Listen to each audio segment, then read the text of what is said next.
I'm Lisa from Active Domestics, and like many people, I've got one of these Dyson handheld vacuum cleaners. I think they're awesome.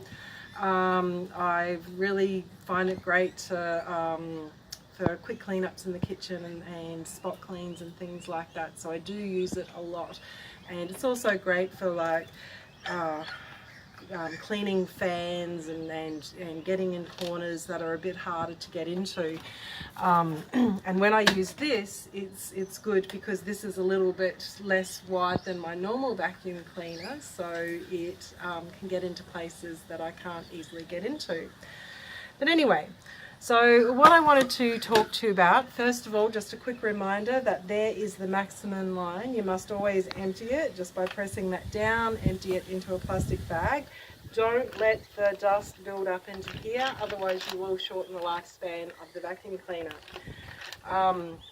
Anyway, so the problem that we have, and lots of people no doubt have this, is that I've sucked up various things that have wound its way around the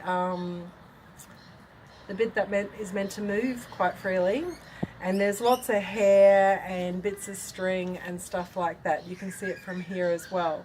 So I'm getting my husband here. I'm going to hold the camera and he's going to show us how to fix that and remove it. So there you go. Okay, so this is my husband Paul. Paul, say hello. Hello. Okay, so that'll do, Paul. Pretty small. Yeah. Okay, so you just want me to, what we're going to do is take the head off. We're going to use, if you have a little look, it's got a cross there. That means that it's a Phillips screwdriver that you need. This is actually a ratchet screwdriver that's got different heads that you can stick in it, but that's the right head for the... And this thing, it's got a little switch on it. I recommend these actually, because if you're screwing something in, you can go that way. If you're screwing something out, you just flick the switch and it goes the other way. Makes life a lot easier and quicker. So that's for those two screws. Now this particular vacuum cleaner head has, for the other two screws on here, it has what's called a tamper-proof screw. As you can see there, it's got a little star head.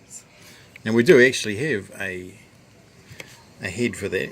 Even though it's called tamper-proof, you can actually go to the hardware store and buy yourself the right head, which is that one there. I don't know that we actually need it for this one, because I think we've got enough access in here that we can now get to this and start to cut these bits and pieces off. Because there's a whole lot of string and stuff in here. It's going to take a little while, but you've got bits of plastic and all sorts on there. So eventually, So it's just bit by bit, hey? hair and cotton and all sorts in there. Just a bit at a time, and what you'll be left with at the end is a nice clean free-moving head.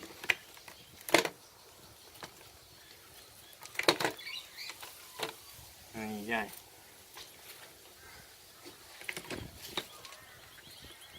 You can keep going for another 20 minutes if you want. Yeah, that's It's going to okay. be pretty repetitive. No, I know. I'm just saying. So we might check in later and show how Yeah, it and then you ends go at here, the end. here. Ah, yeah, there you go. That's exciting. It is. So they're the bits of the problems. Some of the problem. Yeah. Okay, so we'll check in at the end, and yeah, as Paul said, this will take a bit of time and he'll just keep going and I'll go to the gym.